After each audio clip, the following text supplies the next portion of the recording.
Bueno, continuamos con la siguiente tesis, la tesis 11. ¿Van leyendo el libro? A ver, vamos a ver, no para saber quién lo hizo, pero para yo tener una idea. ¿Quién han empezado a leer el libro? A ver, levanten la mano. Ah, bueno, son algunos ya. Muy bien. Y preguntas, ¿se hace muy difícil o se hace más comprensible después de lo explicado? A ver, alguno que tome la palabra.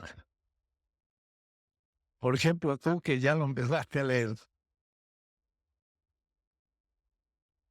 Más fuerte. Escuchar. Y las que has ido leyendo pasadas.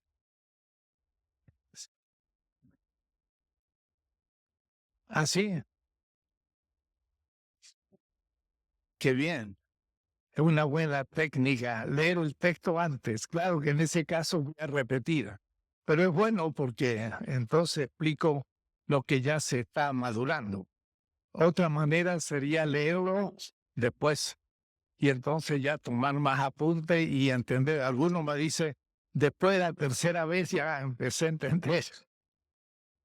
Y es así a veces, hay que leer bastante un texto para ir penetrando, no es asunto de un instante. No es tan fácil la cosa, hay que ir tomando tiempo.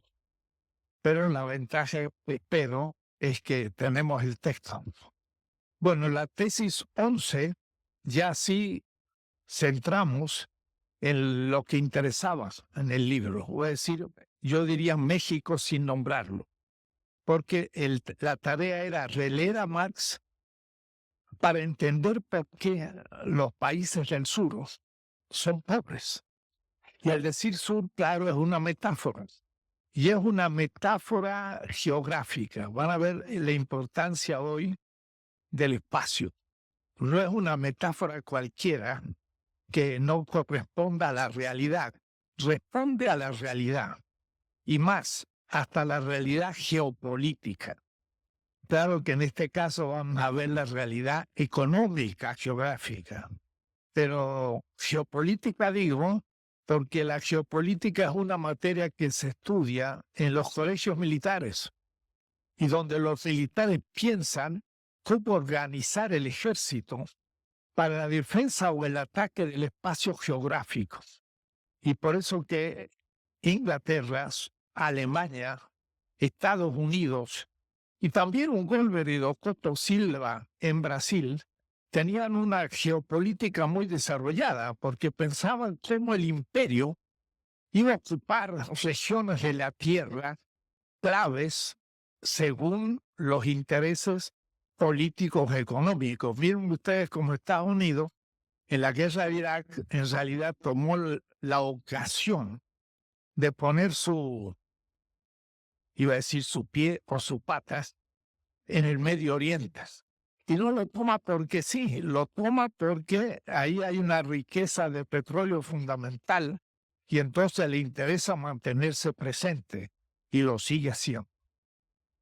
El tema entonces ahora es el colonialismo del cual nosotros formamos parte y la globalización de la que tanto se habla y de la que se diluye el tema.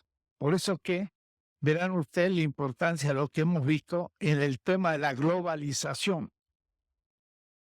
Y dentro de eso, un instrumento fundamental, las transnacionales. ¿Qué función cumplen? Teóricamente, desde Marx, de una manera muy simple, ¿cómo se explica el mecanismo de absorción, subsunción y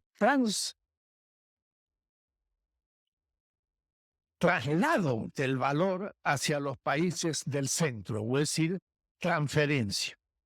Entonces, por eso los temas son el colonialismo y la globalización, las transnacionales y los mecanismos monopólicos de la transferencia al sur al norte. Porque la mayoría de los mecanismos no son por competencia, son por monopolios. Y son monopolios que se cumplen con violencia y apoyado muchas veces con el apoyo de las estructuras militares en última instancia. Entonces volvamos.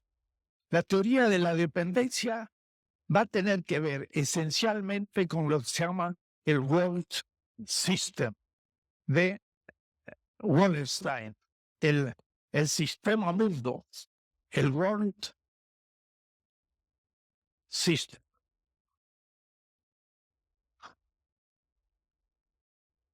Que ya es, diríamos así, un concepto que se cita muchas veces en inglés porque es ya demasiado sabido. El sistema mundo.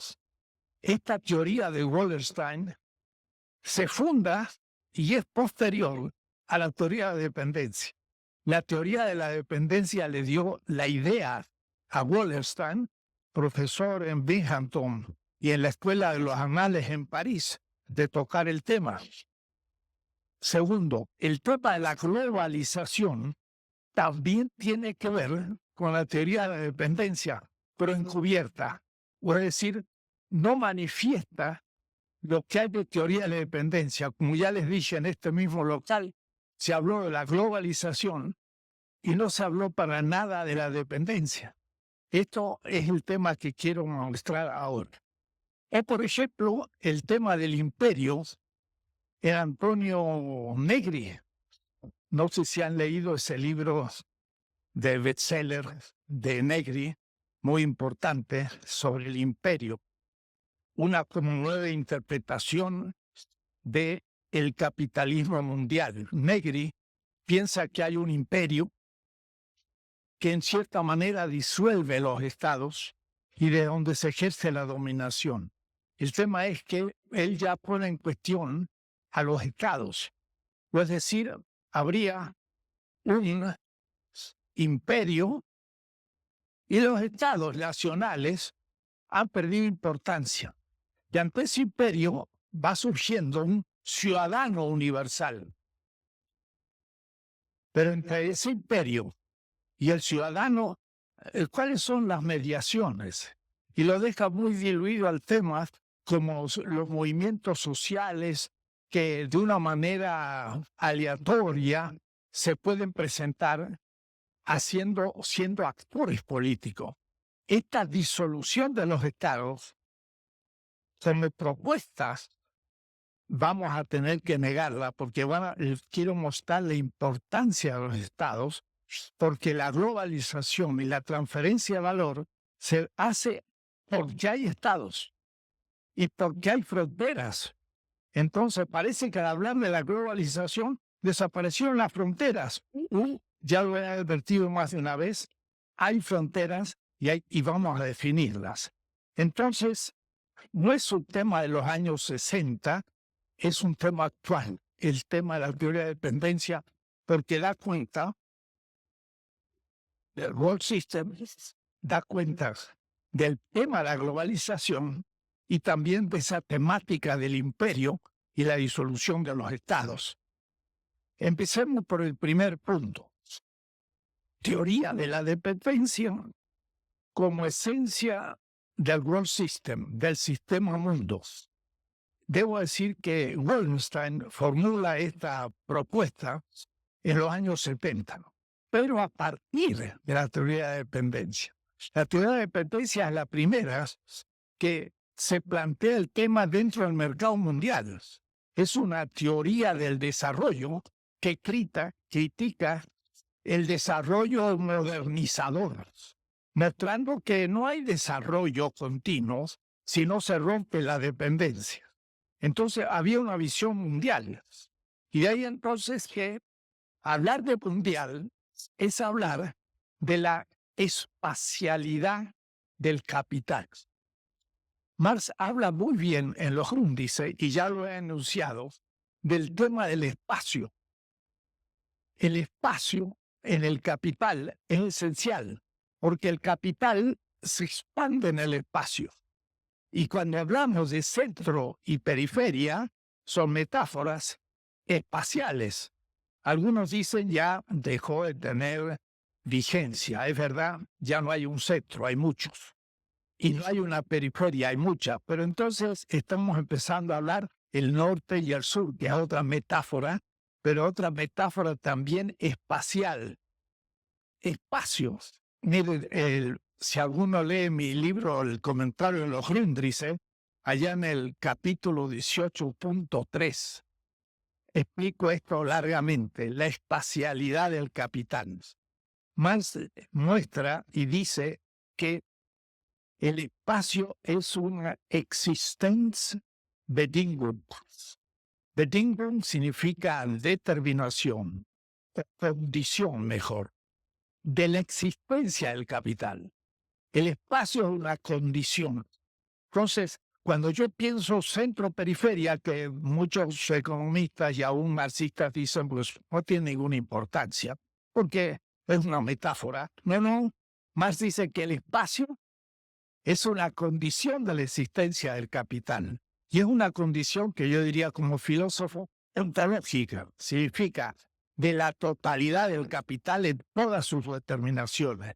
Todas son espaciales. A tal punto que no solo es el espacio, sino que también es el tiempo. También Marx dice el tiempo, el espacio y el tiempo, es también una condición de la existencia del capital. ¿Por qué será que hay espacio que el capital atraviesa y tiempo? ¿Se acuerda de la física? El espacio dividido por el tiempo, ¿qué es lo que da? La velocidad. ¿Y qué tiene que ver el tiempo, el espacio y la velocidad con el capital? Fundamental. El capital reta sobre sí. El dinero se transforma en medio de producción y en salario, esto en producto, esto en mercancía, la mercancía en dinero y vuelve. Pero cuidado, no vuelve al dinero. Dije yo que era una espiral. Entonces, la representación no es así, sino que es así. Da una vuelta del dinero hasta el dinero, pero después sigue dando vuelta, ampliando, porque es el valor que se valoriza. Y esto en el tiempo y en el espacio. Cuando más rápido hago una rotación, el dinero deviene dinero con ganancia y yo tengo más ganancia. Si esa rotación es anual, es muy lenta. Si esa rotación es mensual, es más rápida y por lo tanto tengo más ganancia. Entonces hay una relación del tiempo, el espacio y la velocidad de la rotación. Eso va a ser todo el tema del tomo segundo del Capital, la rotación del capital. ¿Y cómo se va a ir dando?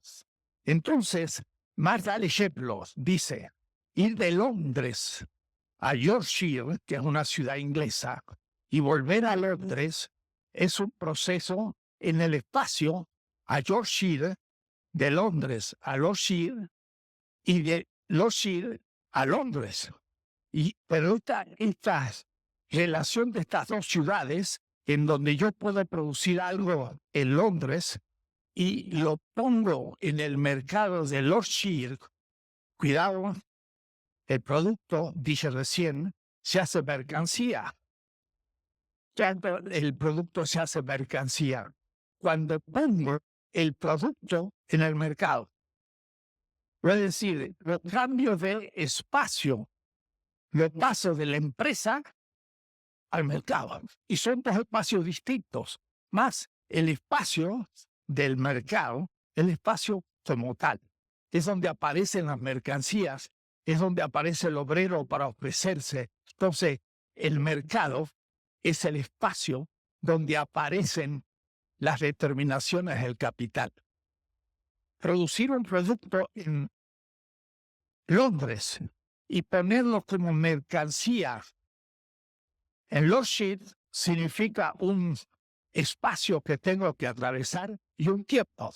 y luego de venderlo, el dinero regresa a Londres y yo lo puedo volver a invertir en una segunda vuelta. Pero piensen ustedes, si pongo yo Nueva México o Nueva España y España, de México a España, no es lo mismo que de New York, de Londres a Lord Shire, que queda 300 kilómetros. Era necesidad en el siglo XVIII de atravesar todo México hasta llegar a Veracruz, embarcarse hasta La Habana, esperar que se hiciera el convoy de todas las carabelas y de La Habana hasta Sevilla, hasta llegar a Madrid, por ejemplo. Entonces eso llevaba meses, porque el espacio era inmenso. Entonces la rotación era a una velocidad menor, primero porque los barcos en la época no andaban tan rápido como los medios a caballo, pero sobre todo la distancia era mucho mayor. Entonces hay ciertos productos que se producían en México, que ya he dicho más de una vez, no podían venderse en España por la lejanía.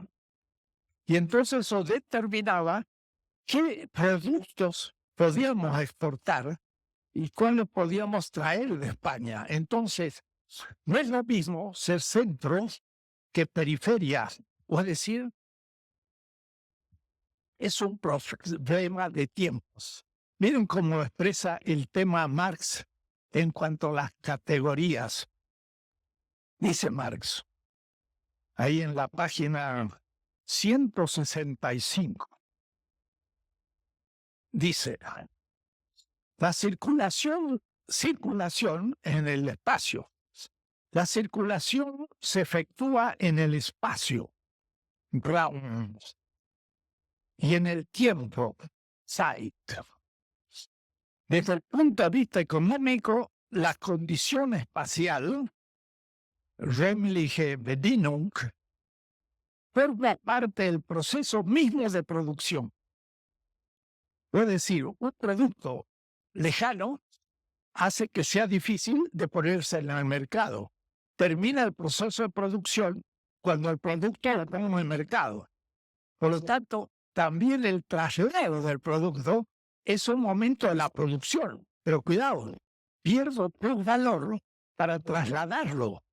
Es decir, no va tan gratis la cosa. Ya he dicho que, por ejemplo, en la Edad Media, pasar de un feudo a otro había que pagar tributo.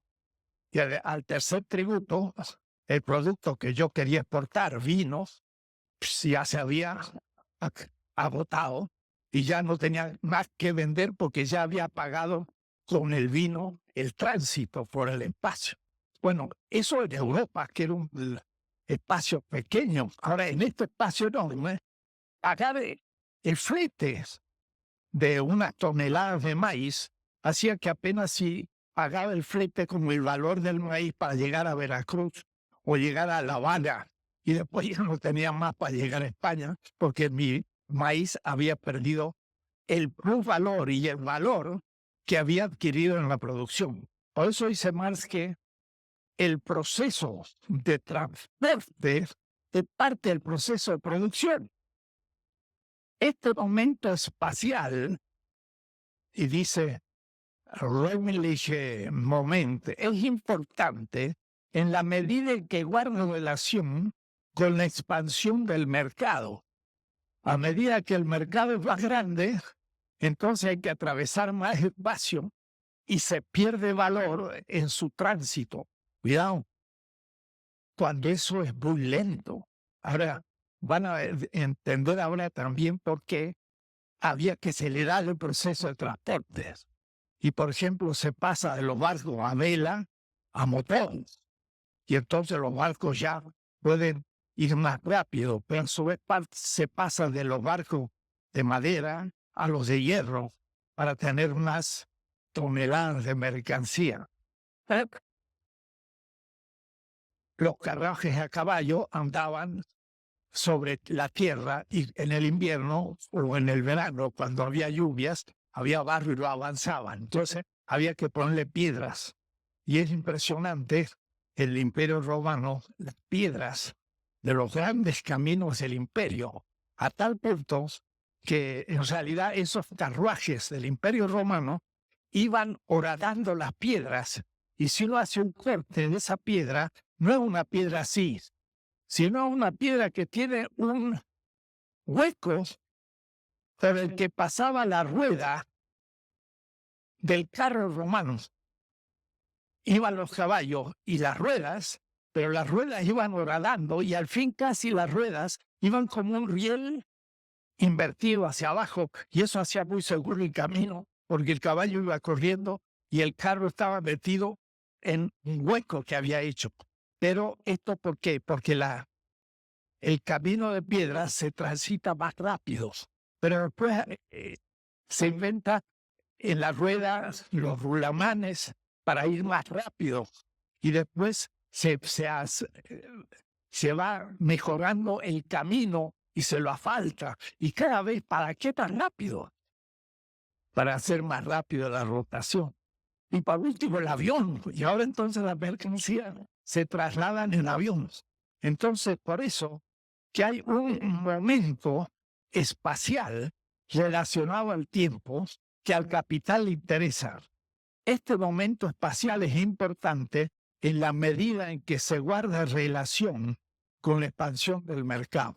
El mercado se expande, pero entonces hay que atravesar más rápido el proceso, pero se expande lentamente. El capital periférico tiene sentido de ser llamado periférico como una metáfora espacial. ¿Qué significa? Que es un capital central. ¿Pero qué significa un capital central? Un capital central es un capital, primero, donde hay más capital, donde hay más industria, donde hay en realidad hierro y carbón. Y por eso que eso se encontraba en una cierta región de Europa. Y les digo que ya hice el esquema, pero para que se vuelva a entender. Si ustedes unen Londres, claro que Londres con Inglaterra, Manchester y las grandes ciudades industriales de Inglaterra, con Berlín y sobre todo el Ruhrgebiet, que es una región de producción de carbón tremendo, estaba todo negro en el siglo XVIII y XIX, sobre todo, era espantoso, y París. En este círculo, también es un triángulo, se encontraba el 90% de la industria fuera de la China, el hierro y el carbón. Entonces, el tránsito entre estos países era muy rápido. Y esto es lo central, es decir, un producto se ponía rápido en el mercado y se transformaba rápido en dinero, y nuevamente ese dinero volvía a ser la rotación. Es el capital central. Ahora, ¿qué se llama capital periférico? Un capital lejano. Ahora, ¿lejano de qué? Del capital central. Y no es absurdo ni metafórico, es objetivamente real. México estaba mucho más lejos que París de Londres. También cualquier parte del África quedaba lejísimo. Y el Asia, después que entra en la crisis, también la India. Para llegar a la India había que hacer un gran trayecto. Claro, en el colonialismo la India va a ser integrado.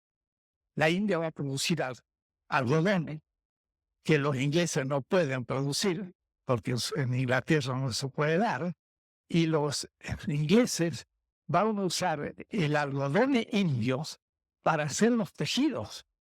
Y desde la India van a después empezar las exportaciones. De todas maneras, tiene sentido el hablar de un capital central y un capital periférico. Y el capital periférico, vamos a empezar a ver cuáles son sus características y sus notas negativas con respecto al desarrollo de la economía del mundo.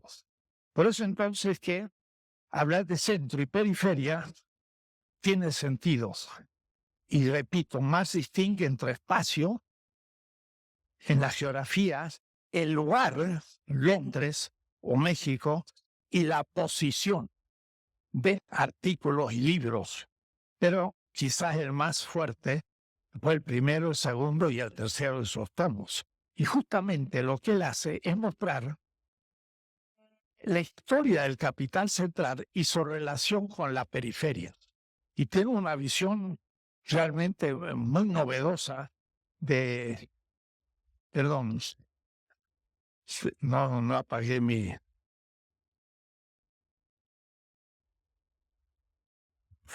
celular. Entonces Wallenstein nos da una historia que es muy útil porque nos explica la historia de la dependencia, y es la que me permite hablar a mí de 5 momentos al cual ya he hecho alguna referencia, pero ahora quiero volver a repetir. Para Wallenstein, el primer momento de esta relación centro-periferia que para él determina la edad moderna es lo que él llama el Imperio Mundo, el siglo XVI. Debo decir que esto es importante porque en general los economistas norteamericanos y europeos del norte, como ya he dicho más de una vez, ignoran la Europa del sur y el sur del mundo. Es decir, nos ignoran a nosotros. Entonces el siglo XVI no entra muchas veces en la historia de la economía, sino que entra recién con la historia de Inglaterra. Y en filosofía empieza con Descartes, que como siempre he dicho, fue un filósofo, aunque francés, de Ámsterdam. Y Ámsterdam es la capital prácticamente del imperio holandés. Pero es un segundo momento a la modernidad. El primer momento entonces que explica Wallenstein es el imperio mundo. Esto había concebir desde el centro la ocupación de la periferia, pero la manera tradicional, yo diría romano medieval europea. Se ocupaba el territorio militarmente, se vencía al enemigo por las armas, se establecía entonces un espacio cultural, se imponía la cultura, la lengua castellana, México, la ideología cristiana occidental y también económica, se estableció un monopolio. Pero eso eran enormes gastos de la corona, que le fue todo, buena parte de la plata y el oro que extrajo de la época colonial en pagar sus misioneros, en hacer sus universidades y en expandir de una manera imperial el centro. Esta es la primera etapa, el siglo XVI. Y esto en la modernidad, cuidado, temprana. Hay 3 modernidades y entonces Wallenstein me lo permite hacer y la teoría de la dependencia es como el horizonte de esta cronología que sirve para toda la ciencia, que sirve para la literatura, que sirve para la filosofía, etc. La modernidad temprana va a tener 3 momentos. Primero, el Imperio Mundo, y el Imperio Mundo español siglo XVI. Ese proyecto fracasa porque, por decirlo muy rápido, es demasiado caro. No se puede pagar. Carlos V se funde y tiene que abdicar. Y Felipe II hace lo que puede. Y Felipe III termina por cerrar la posibilidad del desarrollo. En la gran época de nuestra capital, los grandes edificios de piedra que costaban muchísimo, que nunca van a hacer algo parecido los siglos siguientes. Entonces, la segunda etapa es la etapa holandesa. Holanda, que era un país pequeño, muy pocos habitantes, pongamos 1620, que es el momento de la decadencia de la extracción de la plata en Perú y México, y España empieza a no tener recursos. Holanda reemplaza a España. Y entonces, ahora sí, es el sistema mundo, porque los holandeses ponen en Brasil, como ya les dije, en Angola, Mozambique, Ceilán y hasta el Japón, factorías de comercio, pero ya no invaden el territorio, ya no impulsan su cultura, ya no meten su religión, sino que es ya un proyecto propiamente capitalista. Entonces, tenemos la segunda etapa del centro-periferia, porque cuidado, vamos a tener que ver después el sentido de la colonia. La colonia no es competencia, es puro monopolio, porque no compite España con la economía azteca, sino que simplemente va a decretar la extracción de la riqueza como derecho del centro que se expande. Y esto ha sido debido a un debate teórico, filosófico, y la filosofía nunca lo estudia.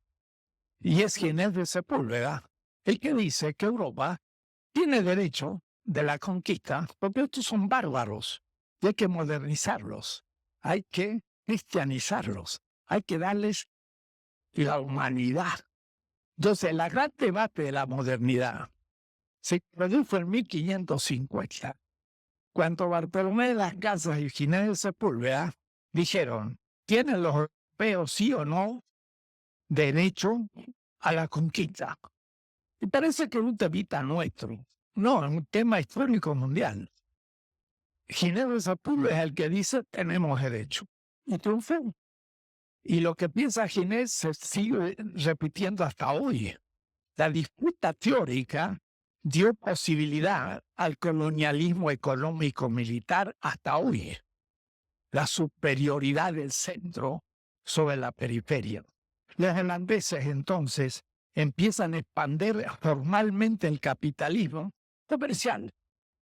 No les interesa la cultura ni la conversión de los indios tupi guaraní, africanos, asiáticos, árabes o japoneses. Les interesa hacer comercio. Y entonces aparece el sistema mundo ya comercial. Pocos años después, Holanda es reemplazada por Inglaterra por dar una fecha, 1688, pongamos, Cromwell, que derrota a Holanda y ocupa algunas colonias de Holanda. Por ejemplo, la Nueva Holanda, con Nueva Ámsterdam, se transforma en Nueva Inglaterra y con Nueva York. Nueva York se llamaba Nueva Neue Ámsterdam. Entonces, empieza el predominio inglés. Desde ese año, yo me animaría a decir hasta 1945, aunque va a haber muchos avatares. El imperio inglés va a ir creciendo y Hitler no logra derrotarlo, sino que más bien es derrotado por la intervención americana, y ahí empieza una nueva etapa del capitalismo, pero lo dejo por ahí. Esta es la primera etapa, la modernidad temprana, donde el centro explota mercantilmente la periferia y se apropia de sus riquezas, oro y plata, productos tropicales, esclavitud, venta de armas y bienes de ese tipo. La modernidad propiamente dicha, madura, es el siglo XVIII, que es en la mitad del siglo XVIII la revolución industrial, donde el centro ahora hace la revolución industrial, obtiene plusvalor relativo, antes era plusvalor absoluto, y entonces asegura la presencia del centro en la periferia, porque ahora empieza a producir bienes manufacturados, mientras que en la periferia no lo puede hacer y solamente tiene materias primas. Entonces, de 1775, más o menos fecha de la ocupación de la India por Inglaterra, piense que estamos al fin del siglo XVIII. y la conquista de México, o mejor, el descubrimiento de América en el Caribe en 1492. Son 3 siglos después. Inglaterra en realidad crea sus colonias con la metodología de la revolución industrial, con los barcos de la revolución industrial, las armas de la revolución industrial, y de ahí entonces aparece un colonialismo articulado a la revolución industrial.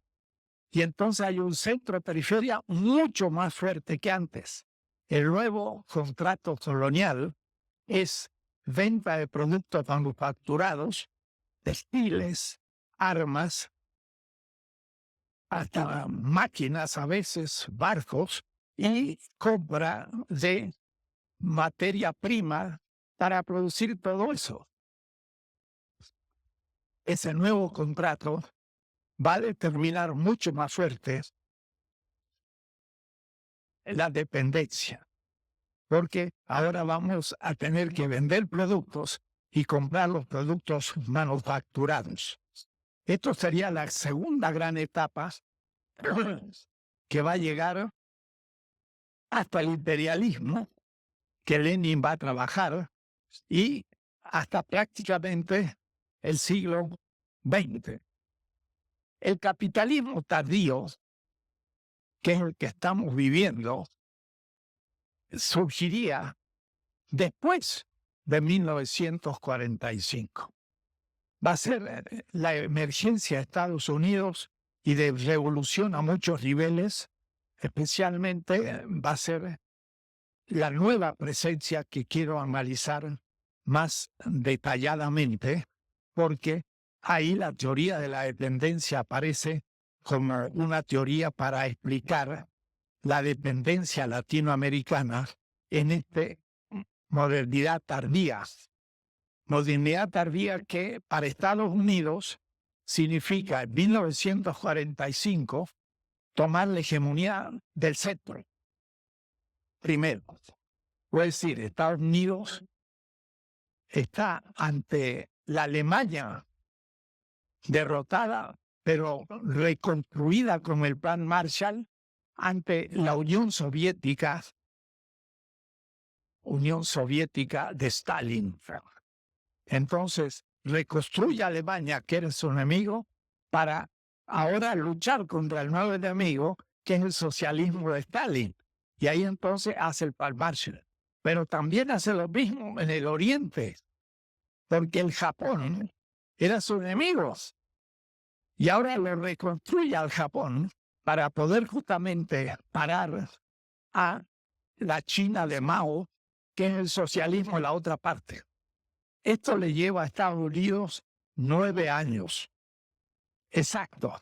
Ni uno más, ni uno menos. Es la reconstrucción de la hegemonía norteamericana en el capitalismo tardío.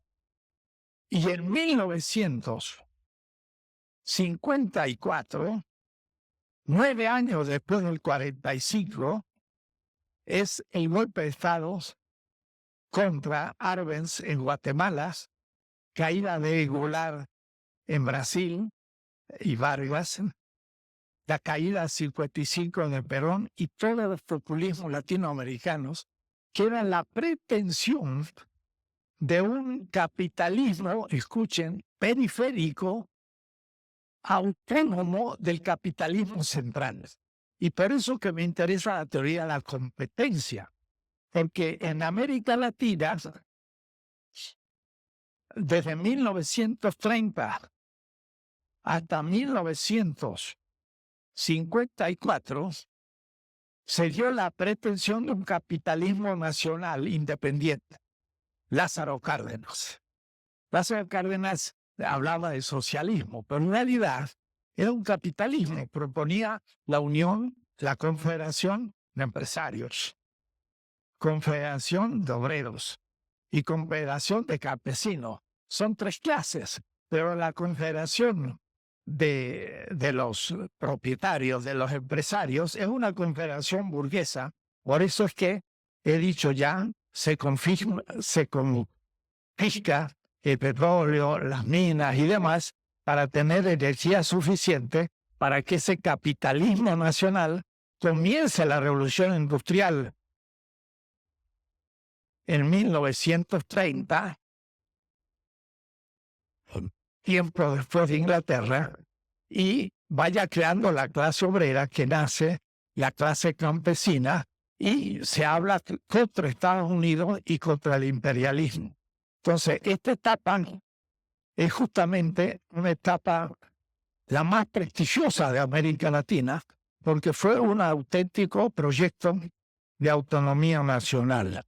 Pero en el 54, Estados Unidos, hegemónico ya del centro, va ahora a ejercer la hegemonía sobre América Latina y va a ser la caída de todos los populistas declarados dictaduras, y vamos a ver qué doctrina se va a proponer. Por ejemplo, en África, la caída de Nasser y muchos otros, África, y en el Asia, Sukarno y muchos otros. Debo decir que después del 45, las colonias inglesas, francesas, holandesas del África y el Asia se liberan. Algeria, todo el África, la India, ¿no? Mahatma Gandhi. Es una gran lucha de emancipación de los poderes europeos.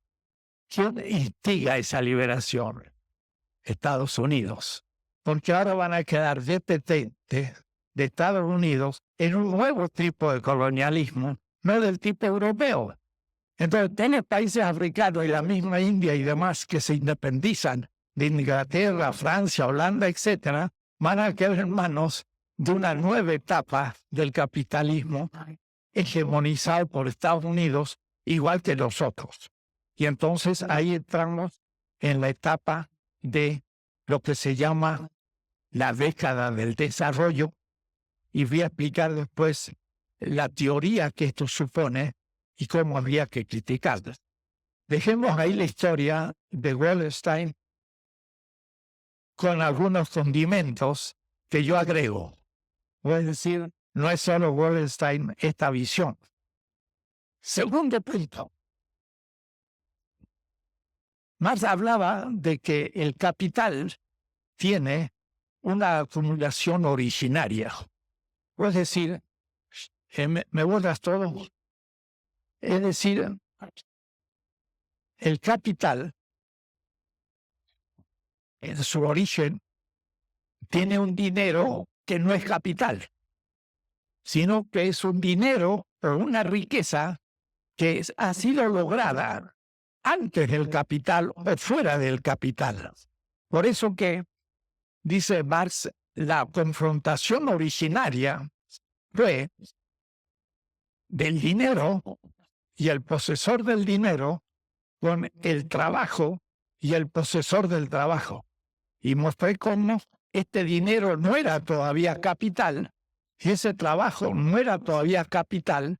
Ese trabajador era un pobre que debía vender su propia corporalidad para poder recibir un dinero, y por esto el pago del salario entraba a la fábrica y ahora el trabajo se transformaba en capital.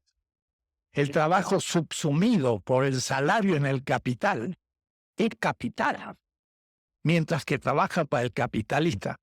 Pero el dinero originario no es dinero, no es capital, sino dinero. Y por eso ese dinero tenía que ser acumulado no capitalistamente. Rosa Luxemburgo, y vale la pena leer el texto de Rosa, aunque lo voy a proponer después. A ver si lo leo ahora. Bueno, enseguida lo voy a leer. Rosa Luxemburgo muestra cómo el capital no solo tiene dinero, no capital, es decir, acumulación originaria en su origen, allá en el siglo XII, en las ciudades europeas o por la conquista de América del 16, sino que sigue siempre teniendo acumulación originaria. Pues decir, sigue siendo siempre subsumiendo riqueza que no es capitalista. Es decir, al origen hay un dinero o riqueza, como dinero que se transforma en capital. Y este capital tiene un proceso. Pero la rosa muestra cómo siempre va a haber en todo el proceso riqueza que no es capital y que ayuda al capital a suplir la baja tendencial de ganancia. Vimos que como había más capital fijo y proporcionalmente menos de salario, hay una baja de la tasa de ganancia. Es decir, que como gasto mucho en maquinaria y gasto poco en salario, pero el plusvalor sale del salario, a medida que tengo más composición orgánica o desarrollo el instrumento industrial, va bajando la proporción del salario y va bajando la ganancia. Entonces, en realidad no es así, sino que el capital va perdiendo la tasa de ganancia y esto es grave. Entonces, ¿qué pasa? Hay nueva riqueza que no es capitalista y vuelve a levantar la tasa que después va a bajar. Entonces, hay una acumulación de riqueza o de dinero continua en el proceso del capital. Justamente, esa riqueza viene de la periferia. Y somos nosotros los que aportamos continuamente nueva riqueza al capital central. Entonces, en el capital central hay una acumulación originaria, pero hay sobreacumulación posterior. Y eso es el colonialismo. El colonialismo es la periferia que está dominada militarmente y de la cual el capitalismo europeo va sacando siempre riqueza, pero no capitalista, sino precapitalista, que le va permitiendo crecer. Pero al capital periférico, aún al capital, es decir, si hubiera un capitalismo periférico, no tiene dónde sacar su acumulación originaria, sino que tiene una infraacumulación. Y entonces, en realidad, está estructuralmente en crisis. Nunca logra tener sobreacumulación originaria.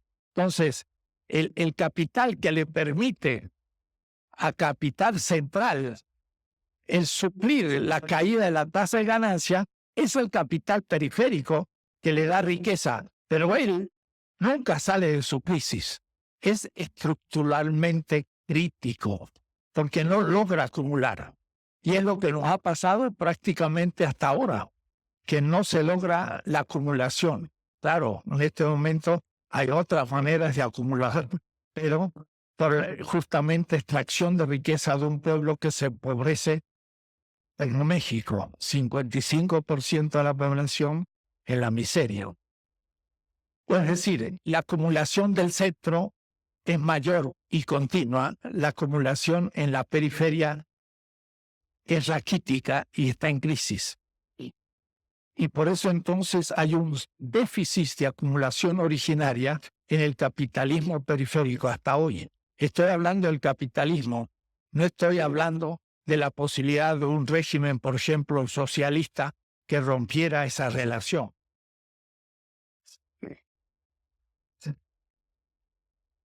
Y además, el capital central es el que hace la revolución industrial y tiene una gran composición orgánica.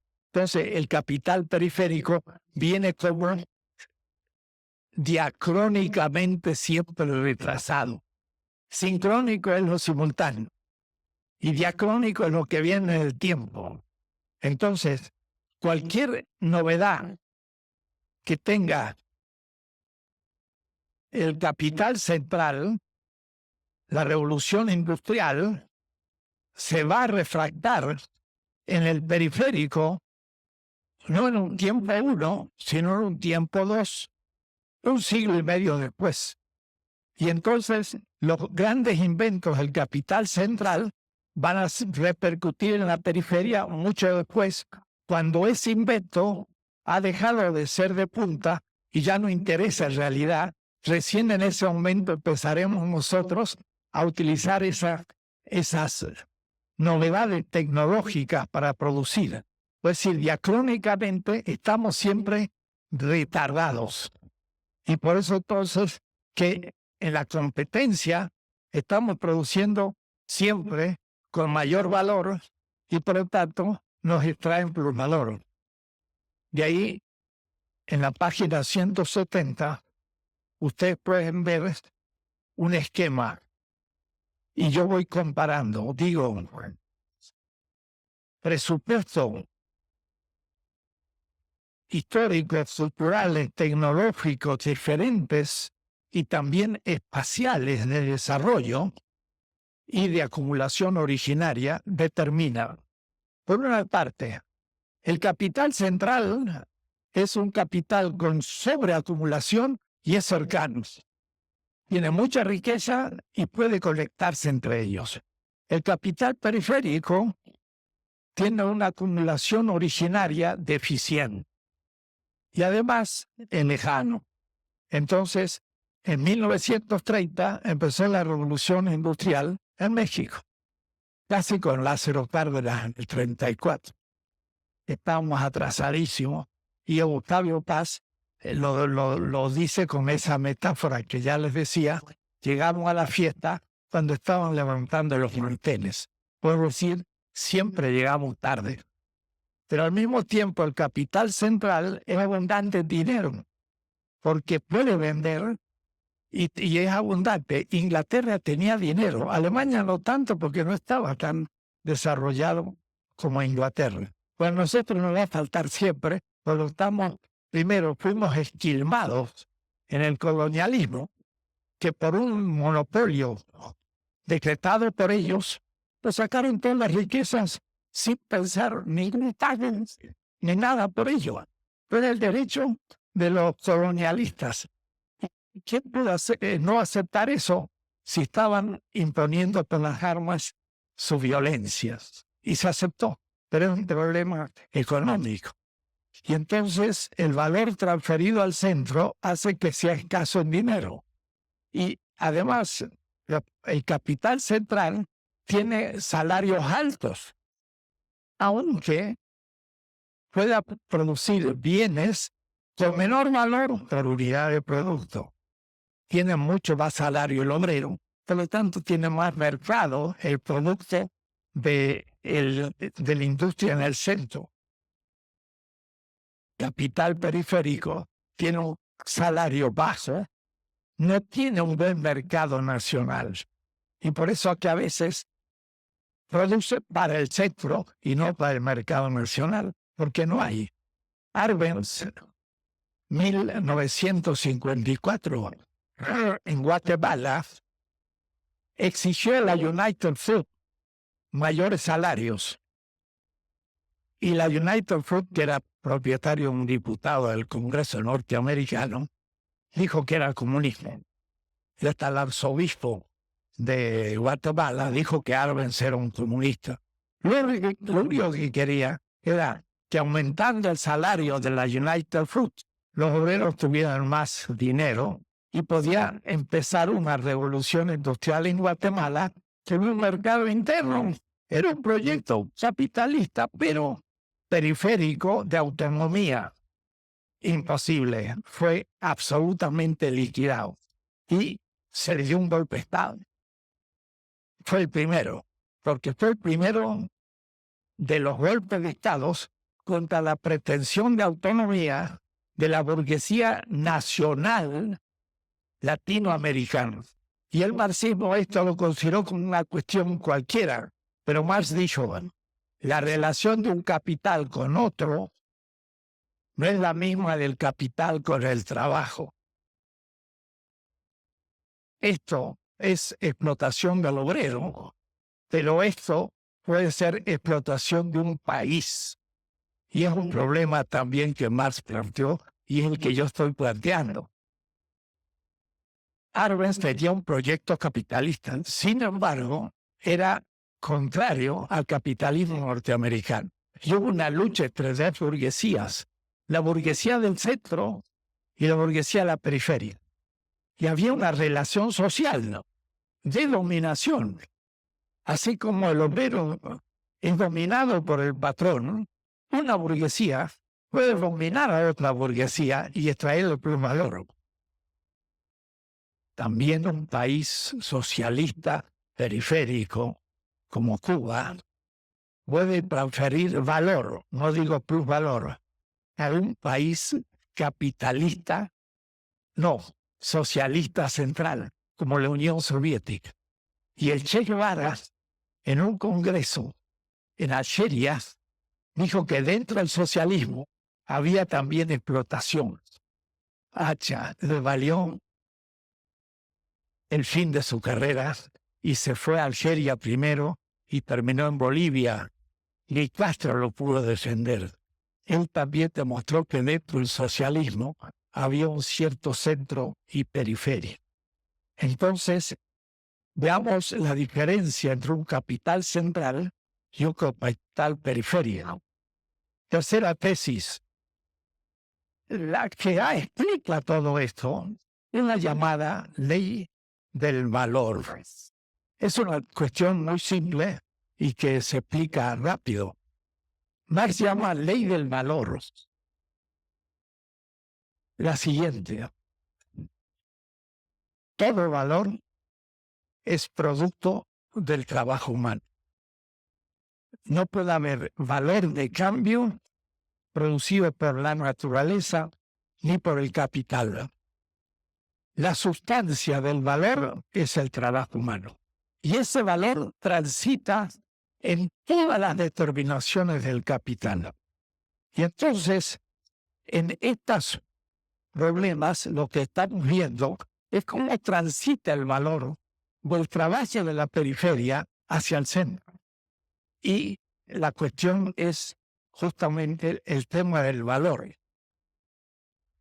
Ya le he dado el ejemplo de la cuestión. Más dijo con Roberto en la cuestión de la renta diferencial.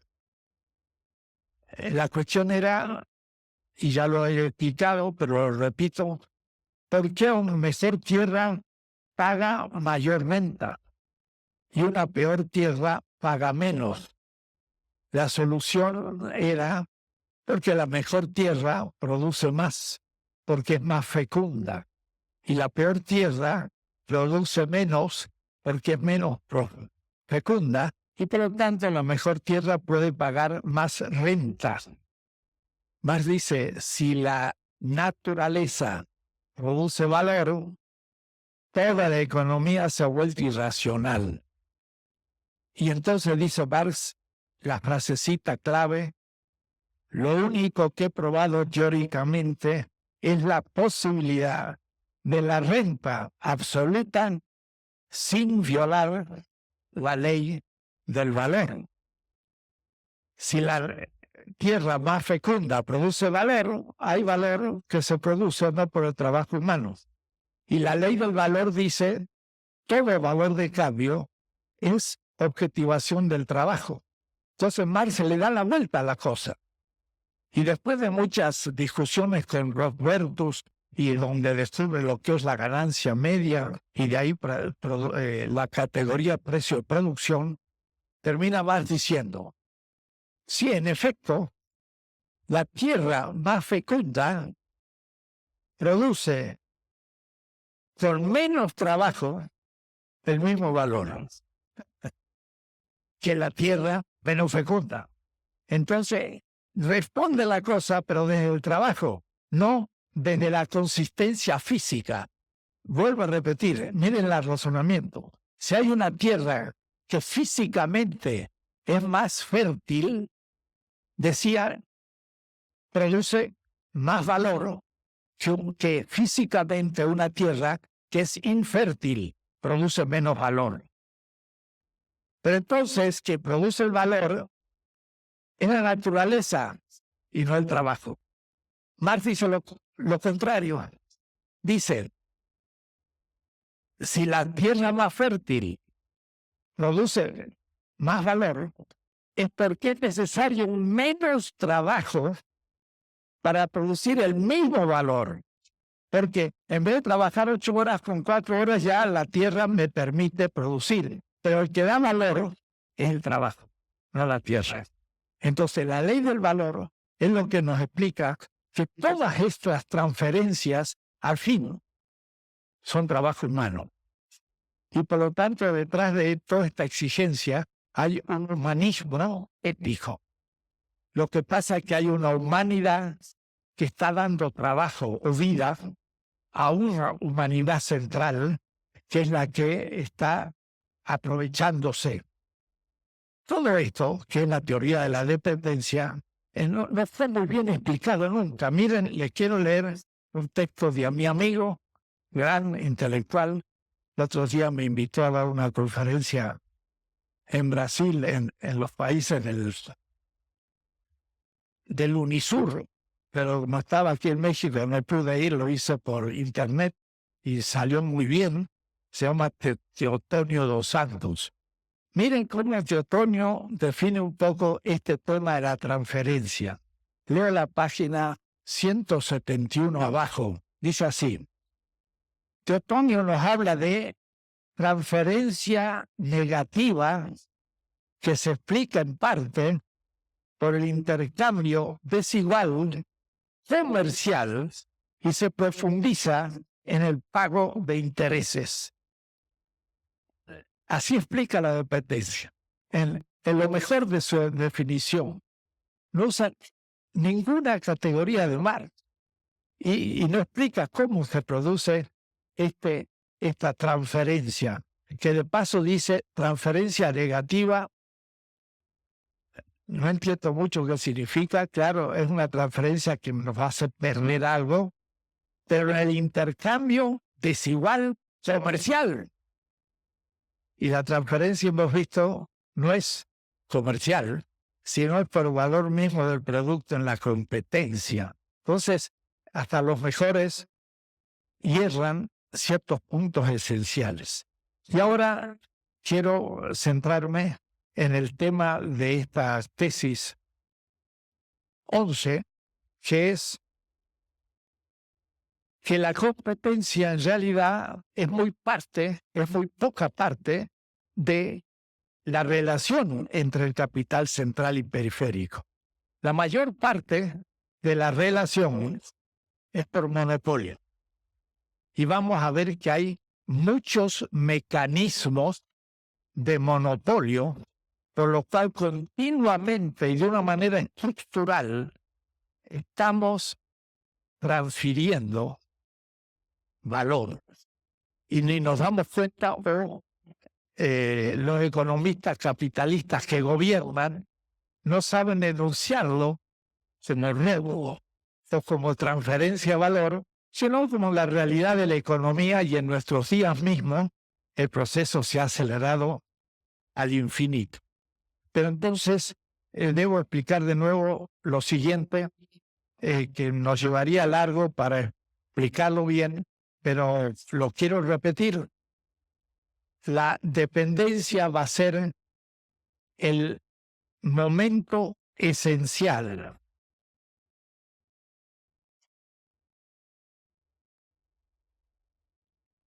Y hay un momento fenoménico, donde esa esencia se manifiesta. Y esa manifestación, como es fenoménico, son fenómenos, modos de aparición de la esencia. Esta es la estructura de las categorías lógicas de Hegel. La esencia no se ve. Como ya les dije una vez, la esencia de este acto es un acto pedagógico. Un maestro o un colega está exponiendo ante un grupo de discípulos o de amigos. Esta relación es una relación pedagógica, pero no se ve la pedagogía. Está detrás y es la que explica todo lo que hay aquí. La luz, alguien que hable, otro que está sentado, que está escribiendo. Wittgenstein decía un caso más claro. Las reglas del juego, de cualquier juego, son la esencia. Y el jugar es lo que aparece. Si yo sé cómo se mueven las fichas del ajedrez, entonces puedo entender, las reglas están aquí y el partido de ajedrez es lo que aparece. Pero si yo no sé las reglas, yo veo que mueve un peón, un alfil, una torre, y no sé qué está haciendo ese personaje. Pues en un partido de fútbol hay unos 11 tirando para un lado y otros para el otro, y si no sé las reglas, no entiendo lo que pasa, y mucha gente que no se interesa por algo, no le interesa por eso, porque no conoce las reglas. Las reglas sería la esencia. Lo arreglado es lo que aparece. Entonces, la esencia de la transferencia es la teoría de la dependencia, que se juega al nivel de la competencia como ley del mercado por competencia, que es económica. En cambio, el monopolio, ya vimos, no es económico. El monopolio se impone por reglas no económicas. Por ejemplo, el colonialismo no es económico como tal, sino prácticamente militar. Se impone un sistema que el otro tiene que cumplir. Claro, extracción de riqueza, pero no hay una ley económica. Hay un sustrato de violencia que es extraeconómico. Ustedes me dirán, siempre se juega. Ajá. Quiere decir entonces que la economía está también determinada, por ejemplo, por la política. Y la política no es una superestructura, sino que es tan infraestructura como la economía. Porque vemos que está base la economía misma. La economía colonial pone la conquista militar. Y entonces esta no es supra, sino que está debajo de la economía. Entonces, lo que aparece son los fenómenos, y los fenómenos son monopolio. La manera de transferencia en concreta son distintos tipos de monopolio que han sido impuestos por la dominación extraeconómica. Y por eso el economista liberal o clásico o neoliberal va a querer explicar las cosas de las leyes económicas. Pero la verdad es que está encubriendo el momento de la violencia y el momento de la transferencia de valor de una cantidad de cuestiones, y dice, bueno, esto es un país subdesarrollado, tiene que imitar a los países desarrollados. Ya lo veremos enseguida. La primer violencia y la primer monopolio de la modernidad en la primera etapa de Wallerstein fue justamente la primera de todas, la conquista de América y del primer imperio en el mundo, el imperio azteca. Aunque no parezca, México fue el primer imperio fuera de Europa conquistado. Y la conquista fue pura violencia militar. No hubo ninguna argumentación para llegar al consenso, como querría Habermas.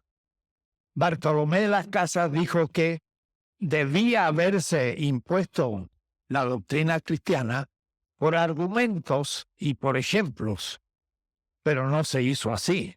Por eso Bartolomé de las Casas criticó la conquista y fue el primer antidiscurso crítico de la modernidad. Pero no empieza con Descartes en 1637, con la publicación del discurso del método en Ámsterdam, la segunda etapa de la modernidad temprana, Holanda, sino que Bartolomé de las Casas lo dice en 1514 en Cuba, en Santi Espíritu. Dice, la conquista es una falta moral. Y entonces la crítica a la implantación de la dominación como un monopolio. El mismo Bartolomé tenía a unos indígenas que le trabajaban para él gratis, porque eran encomiendas. Y era un sistema económico, pero monopólico, donde ni salario había. Pero había plusvalor cuando la riqueza pasaba el Atlántico. No aquí, porque no había salario. Entonces la conquista, detrás de la riqueza sin contraparte, era un monopolio total, el hombre.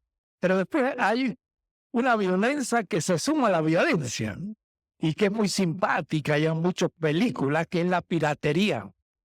¿Quién eran los piratas ingleses? ¿Por qué? Porque habían llegado tarde a la conquista. Morgan y todos son ingleses.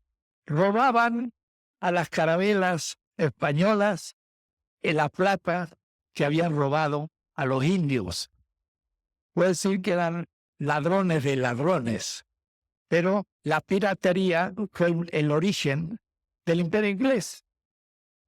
Ni siquiera como los españoles, que algo trabajaron de sus manos, pero poco, porque explotaban a los indios. Los ingleses ni eso, se la robaban a los españoles y se instalaron justamente en el centro del Caribe, en la pequeña isla de Jamaica, como le llaman, Jamaica, y ahí está Port Royal y la gran capital de los piratas. Y después la esclavitud. La esclavitud ya fue el término, porque eso tampoco es una relación propiamente económica. Claro, se tomó un ser humano y se le dio el título de esclavo y se lo vendió, pero en realidad fue un acto de absoluta violencia. Entonces, el origen del capital, como decía Marx, viene chorreando sangre y no es realmente desde el dinero como dinero originario, fue un dinero que no era económico solo, sino político de la dominación. Y esto es el tema justamente que quería indicarle. Miren lo que dice Rosa Luxemburgo. Es por ello que Rosa Luxemburgo llegó a la conclusión de que, comillas, la acumulación en los países desarrollados centrales es imposible en un medio exclusivamente capitalista, solo por la expansión constante a nuevos dominios de producción y a nuevos países ha sido posible la existencia y el desarrollo del capitalismo. De aquí que la violencia, guerra, revolución, catástrofe sean en suma el elemento vital del capitalismo desde su principio hasta su fin. Rosa Luxemburgo. Siempre hay un dinero y una riqueza que surge de fuera del capital. ¿Cuáles son esos mecanismos fenoménicos por el que se transfiere valor de la periferia al centro? Deben recordar al menos 6 mecanismos que no son en la competencia, pero que están en el mercado mundial desde el horizonte de la competencia. El primero es cuando los subdesarrollados, y lo digo en precisión marxista, venden productos a los países desarrollados, pero como ellos no tienen el poder del mercado, entonces lo venden por debajo de su valor. Entonces, por ejemplo, los que venden café lo venden menor del precio del mercado, o los plátanos del United Fruit. Y entonces hay un precio final en el mercado mundial que hay un monopolio de los compradores. Como ellos no compran, bajan el precio. Y si no, que se pudran. Entonces ahí ya hay una desproporción económica. Pagan menos porque son los que compran. Y si ellos no lo compran, pues no me lo compra nadie. Entonces me baja el precio. Al bajar el precio, no hay ni siquiera un intercambio desigual. Hay simplemente una baja del precio, por lo tanto, el capital periférico, pero en un país socialista periférico, vende por debajo de su valor y pierde valor, pero puede tener ganancia, porque la transferencia es menor que el valor que ha obtenido. Podría sacar más valor si sobreexplota a sus obreros en la producción del café. Entonces, monopolio de los compradores, porque ellos son los que pagan. Y por lo tanto, esto ya no es competencia, esto es violencia. Segundo, la inversa, pero con otro tipo de productos. El monopolio de los que venden productos que son necesarios a los países subdesarrollados y que, por ejemplo, son las maquinarias o todos los productos con los cuales se producen productos. Entonces, como ellos son los únicos que lo producen, pueden poner precio por sobre el mercado o por sobre el precio de producción medio. Entonces, venden maquinaria, pero más caro de lo que lo pueden vender en Europa, Estados Unidos, a los países subdesarrollados. Entonces, ahí hay monopolio de vendedores y es lo más frecuente. Esto es lo que se llamaba intercambio desigual, porque uno vendía más barato de lo que tiene el valor de lo que vendo, el café, y el otro vende más caro su maquinaria. Y es interesante cuando uno va a Marruecos, hay unas mezquitas y también unos centros de estudio con mármol de Carrara, el mármol más precioso de Italia, trabajado. Y se cambiaba 1 kilo de mármol de Carrara por 1 kilo de azúcar. El azúcar era tan valioso como el mármol de Carrara trabajado. Ahora se tendrían que vender toneladas de azúcar por un objeto de mármol de Carrara. La materia prima fue perdiendo valor por ser vendida por los países del sur. El tercer mecanismo es el mecanismo que se produjo allá en los años 70 por la crisis de la superproducción industrial en el centro. En Estados Unidos y en Europa hubo una superproducción. No valía la pena meter dinero en la producción porque no había compradores. Entonces hubo un superávit de dinero. Entonces el dinero también se puede vender.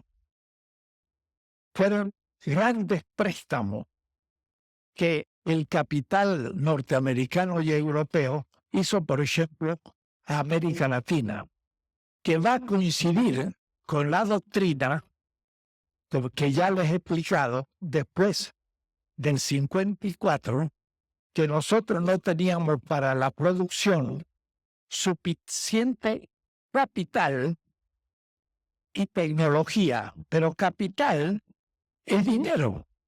Entonces nos dieron dinero y ese dinero fueron cuantiosos préstamos a los países que en verdad no lo habíamos tenido ni lo necesitábamos, sino que nuestras élites fueron engañadas, o mejor, fueron atraídas por la participación en el negocio, y ese dinero que en el centro no podía invertirse en la industria fue dado a la periferia como préstamos. ¿Qué pasa? Hay que pagar el interés, y ese interés es transferencia de valor puro. Y entonces empezamos a quedar endeudados. Y ellos son los que fijan también la tasa de interés. Y se llegó a pagar 9% de la tasa de interés. No había la manera de pagar la deuda y entonces la deuda se prolongó. Debo decir que esto no es del siglo XX ni XXI. Empezó en el XIX.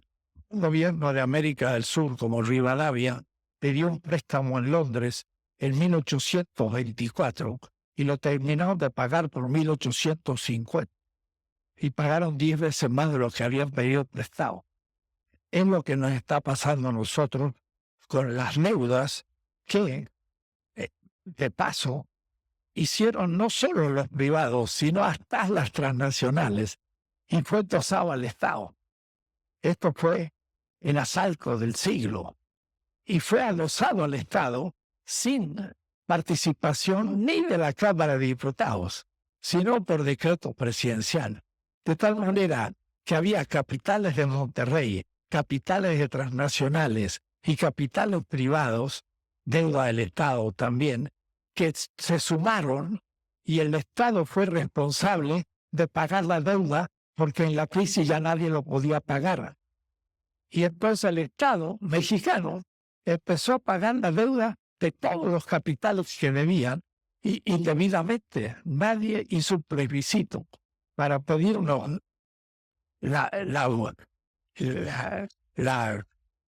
decisión de asumir las deudas hasta del capital privado. Y eso es lo que hicieron a espaldas del pueblo, y entonces esto es una transferencia gigantesca de plusvalor y de valor que se sigue acumulando. México paga 15, 20 mil millones de dólares por año de la deuda al capital central, porque las transnacionales parece que fueran parte de un capital mundial que se expande haciendo beneficio a la tierra. Y hay que entender de qué se trata. Allá en 1954 había en América Latina un capitalismo industrial nacional que producía bienes de consumo medio, ventiladores, camas, refris, cosas de este tipo. No podía producir autos, pero en algunos países se producían avionetas, en fin, productos medios. En 1954, con el golpe de Castillo Armas en Venezuela, que se expandió por toda América Latina y destruyó a todos los proyectos nacionalistas que fueron llamados populistas, el capital periférico perdió capacidad de presencia y empezó la organización, y ya se los he dicho, de las transnacionales, con el argumento de que faltaba capital y para esto se hacían préstamos y había que pagar interés. Pero faltaba también tecnología. Y entonces nos prestaban tecnología para sustituir las importaciones. Ya lo he explicado, pero lo vuelvo a repetir. Si un Chevrolet se produce en Detroit,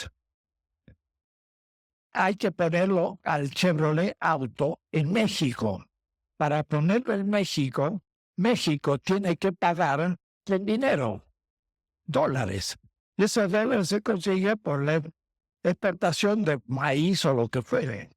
Era el pago por importaciones. Entonces se habló de la sustitución de importaciones. Ahora ya vamos a importar. La fábrica la vamos a sacar de Detroit y la vamos a poner en México. Y el Chevrolet lo vamos a producir en México. Entonces ya el México, un auto, si no lo compra con pesos mexicanos, la importación. Ahora, ¿qué ha pasado? Su cuerpo productivo en el país periférico. Y entonces esto nos va a demostrar cómo es la globalización tan cacareada. Lo que se globaliza en la tierra es el capital financiero. Eso se hace mundial. Y el capital financiero puede estar en todos los bancos de la tierra. Aún el capital mercantil también se puede globalizar. Porque una Coca-Cola se puede vender en cualquier parte. Pero hay otro que es el capital, ya lo dije, industrial. Cuando expliqué la diferencia entre capital industrial, mercantil y financiero, los tres círculos que les expliqué en la clase anterior. Entonces, el capital industrial es la fábrica, pero no solo la fábrica. El capital industrial tiene medios de producción, pero tiene trabajo. Y el trabajo es el trabajo humano. Y el trabajo humano es el salario, no solo. El salario es lo que se le paga al obrero. Pero el obrero es una corporalidad viviente que ocupa un lugar de espacialidad. Y ocupa un lugar en la periferia. Y en la periferia, he dicho, los salarios son bajos. Entonces, el capital industrial que estaba en Detroit y se pone en México, sí, parece que se universaliza, pero no es verdad. Pone en México su composición orgánica y absorbe el salario bajo. Pero para poder absorber un salario bajo, tiene que haber un país, tiene que haber fronteras que no permita pasar un obrero de un país de salario medio bajo a un país de salario medio alto. Y para eso tiene que existir el Estado. Entonces es interesante. Negri, Antonio, dice, está el imperio, los estados desaparecen. Si desaparecieran los estados, los trabajadores del mundo podrían circular por todo el mundo y habría un salario medio mundial y sería lo mismo producir algo en México que en Nueva York o en Texas. Pero pasar de Ciudad Juárez las fronteras y volver al sur, lo que se hace es pasar de un país con salario bajo a un país con salario alto. Y a 10 kilómetros puede haber una gran diferencia. Esa gran diferencia es la que yo explico en el esquema de la página 178. Esa es el esquema de las transnacionales, que es la manera de, miren lo que voy a decir, explotar el fetichismo de la globalización. Si el capital se globaliza y de esta manera todo el mundo se moderniza. Lo que se globaliza es el capital financiero, el capital mercantil. Pero se entra a un nuevo tipo de competencia que transfiere valor del centro a de la periferia al centro. Entonces, no es una globalización homogénea, sino que es una globalización diferenciada. Y esto es lo que se oculta. Está así todo el mundo. Se globalizan. Pero hay un capital central y hay un capital periférico. Y hay transferencia de valor en esa pretendida globalización. ¿Cómo se hace? Miren qué simple. Y el esquema se lo demuestra. En el centro, el capital tiene alta composición orgánica. Significa, tiene gran tecnología. Miren las tienditas Oxxo. El Walmart. Ustedes dirán, bueno, es una tiendita cualquiera. No. Tiene un alto desarrollo organizativo que no tiene ninguna tiendita mexicana. Tiene un tipo de organización, una utilización de la computadora, la distribución de lo que vende, el modo de distribuir lo que vende, todo, hecho que me pudiese hacer en Estados Unidos. Es un ejemplo pequeño. Lo mismo, los Walmart, sus mercados, tienen una manera de organización, un pago de salario mínimo, una compra gigantesca de productos que les permite mucho mayor ganancia. Esta posición orgánica. Pero ¿qué decir cuando ya es una industria que tiene maquinaria, que produce productos manufacturados?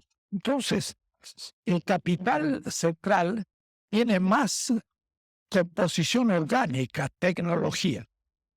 Pero al mismo tiempo, en el capital del país desarrollado, pero que solo es norteamericano, alemán o francés, tienen que a su vez tener un salario muy alto, porque se paga mucho al obrero. Entonces, una fábrica de un capital nacional norteamericano tiene alto salario y alta tecnología. Pero ahora, si esa transnacional se pone en México, va a poner alta tecnología, pero va a absorber un salario muy bajo, porque aquí se paga poco. Entonces, miren, la transnacional, yo digo, va a ser una competencia a dos bandas. Competencia. Va a competir con los capitales mexicanos nacionales, que tienen bajo salario, pero tienen bajo tecnología. Por lo tanto, el capital mexicano medio va a producir el producto con 12 de valor, mientras que la transnacional tiene un salario bajo, porque la fábrica está puesta en la periferia, pero como tiene alta composición orgánica, produce menos valor. Produce y el mismo producto, y ahora tenemos competencia en 10. Es decir, la transnacional puede fundir todos los capitales nacionales. Y es lo que está haciendo a nuestros ojos. Todas las tiendas se cierran porque aparecen Oxxos. Todos los mercados se cierran porque aparece Walmart. Pero al mismo tiempo, todos los aparatos electrónicos, etcétera, etcétera. Es la invasión de lo que se llama el Tratado de Libre Comercio. ¿Qué es lo de libre tratado? Libertad financiera total. Se compran, se venden dólares, no hay problema.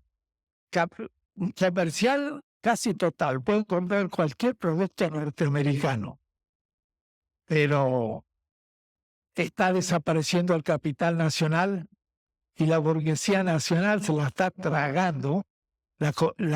La burguesía transnacional por la competencia, porque tienen más composición orgánica. Entonces, fue la destrucción de la producción nacional y la desaparición de la burguesía nacional. Eso es lo que produce un tratado de libre comercio, porque no puede resistir el burgués periférico a la composición orgánica del centro. Pero, ¿esto qué significa? Que las ganancias de la transnacional pasan de la periferia al centro, porque la central de la transnacional se encuentra en Estados Unidos, en Alemania o en Francia, y hay transferencia de valor, y eso lo perdemos. Pues si el que va a un Oxxo y no a una tiendita, transfiere por valor a Estados Unidos, y el que va a la Walmart no es lo mismo que si va a un mercado mexicano, aún dentro del capitalismo. Pero ¿qué pasa en el centro con la transnacional? Miren qué cosa. En el centro hay capital nacional central. Puede decir, un capitalista que tiene una fábrica en Estados Unidos, pero que no ha puesto ninguna en México, ni en la India, ni en ningún lado. Trabaja con el salario alto norteamericano y con la misma tecnología que la transnacional. Pero entonces hay una competencia entre la transnacional que trabaja en el centro y en la periferia del capital central que trabaja solo en el centro. Este produce con mucho valor porque paga un salario mayor, 12. Y aquel absorbe el salario de la periferia y pone el producto en Estados Unidos y entonces produce por 10 y funde en la competencia al capital nacional central. Y ahí ustedes ven un poco la diferencia entre los demócratas y los republicanos. Los demócratas se inclinan a potenciar el capital nacional. Se inclinan un poquito. Los republicanos están entregados a las transnacionales. Entonces hay una cierta también contradicción en Estados Unidos, porque las transnacionales, yo digo, ganan a dos bandas.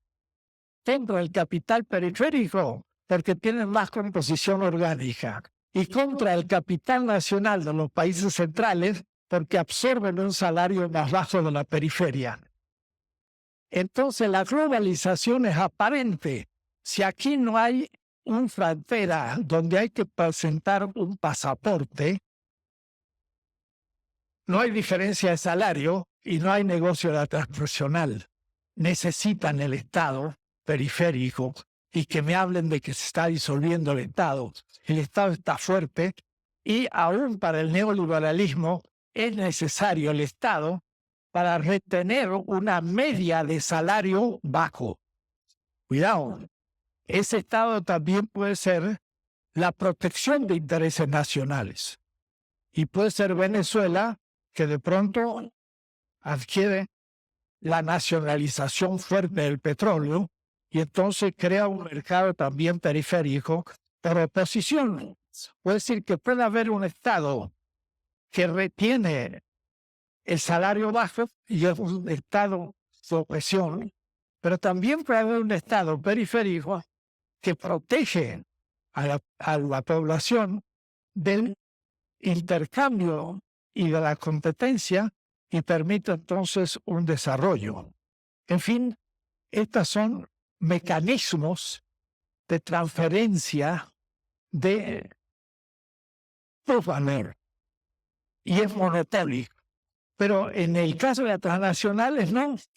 En el caso de las transnacionales es competencia, porque es competencia, pero con desigualdad en la composición orgánica. El quinto método, un mecanismo, ya no es meramente el préstamo a interés de los años 70 que continuó, sino algo que se experimentó primero en México y se ha experimentado en otras partes, es la quiebra del Estado periférico. Es justamente la quiebra de los bancos que sacan su capital hacia los países centrales, se declaran en quiebra y el Estado los sale a salvar y entonces se logra una deuda interna gigantesca como la Fenatroa.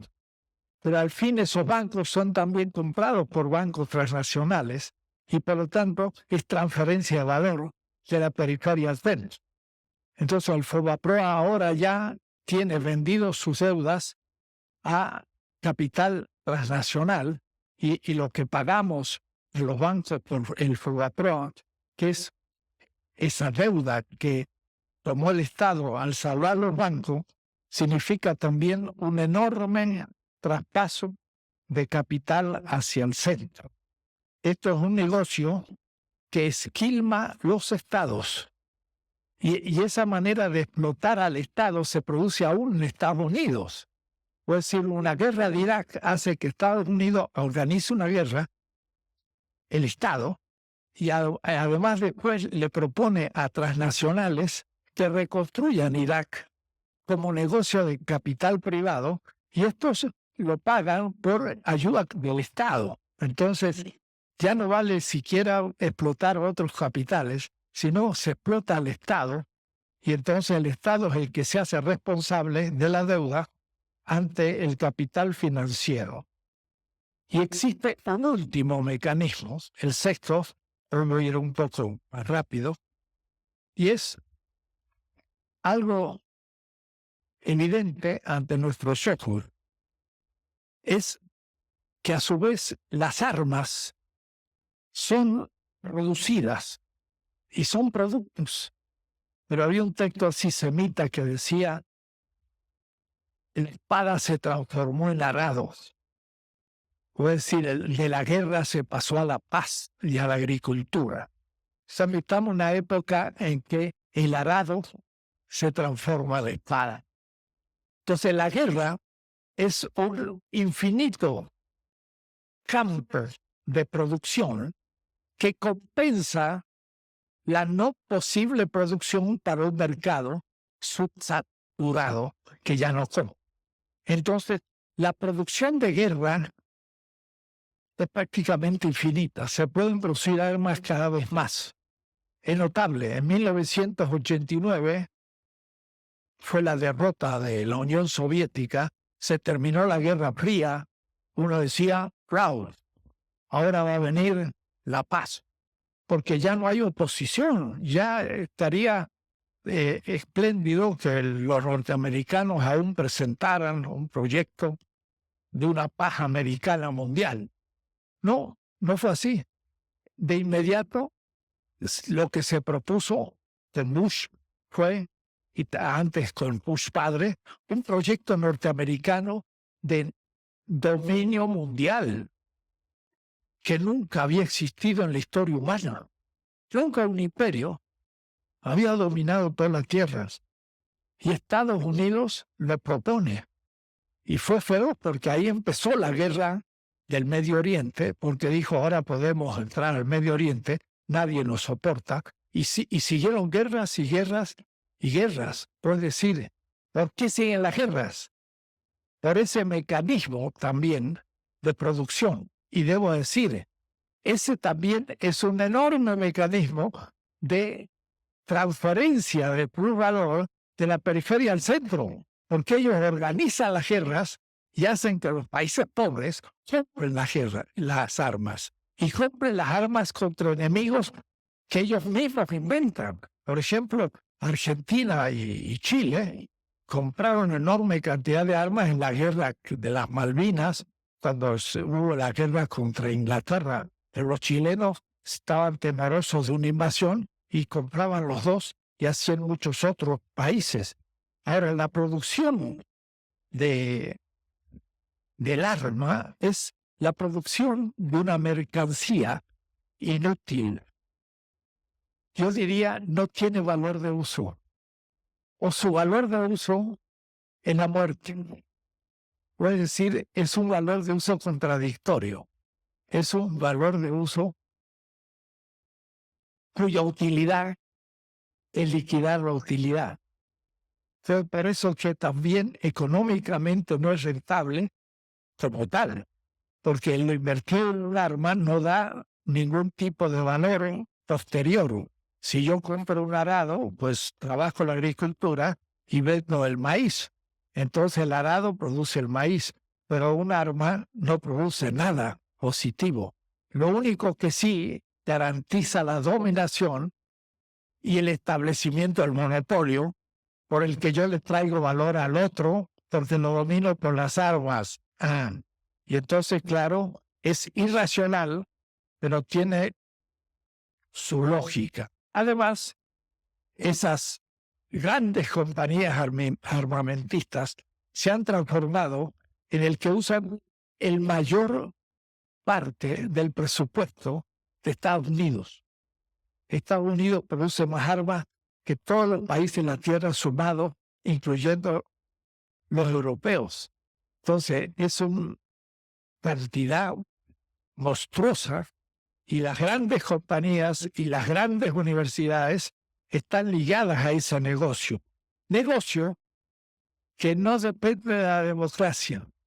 Negocio, miren el esquema mío muy chiquito de la página 181, donde yo pongo arriba al presidente y al Departamento de Estado, los que tienen las conexiones con las corporaciones transnacionales de armamento que venden armas no solamente al ejército norteamericano, sino a muchos ejércitos en la tierra, incluyendo al mexicano, y esto dirigido por el Pentágono, y estos son los que dirigen. Ahora, yo hago unas flechas indicando la intervención del Congreso, pero en realidad el Congreso no interviene en estas decisiones. Es decir, que el pueblo norteamericano no decide sobre estas cuestiones armamentistas. Ahora, estos tienen a su vez la ciencia y la tecnología ligada a esos proyectos de las corporaciones.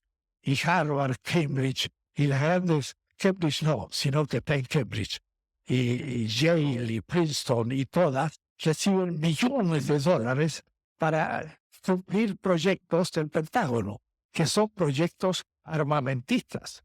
Y entonces, esto también tiene su ciencia y tecnología, y para peor, tiene una población que vive de la industria del armamento, del cual muchas veces son latinos. En San Antonio, por ejemplo, hay grandes fábricas de armamento y casi todos los obreros son latinos y la mayoría mexicanos.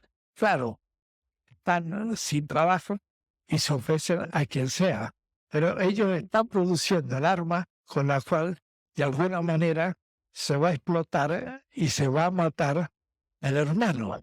Pero lo trágico es que hay población que defiende esta industria armamentista, que es otra manera de extracción de plusvalor, porque digo, ellos venden el arma que ya no necesitan, que ya no es de punta, a los ejércitos de la periferia que se lo compran. Y estos lo compran para reprimir a sus pueblos, para tenerlos ahí en los depósitos que se van oxidando. Pero es manera de perder valor en este intercambio.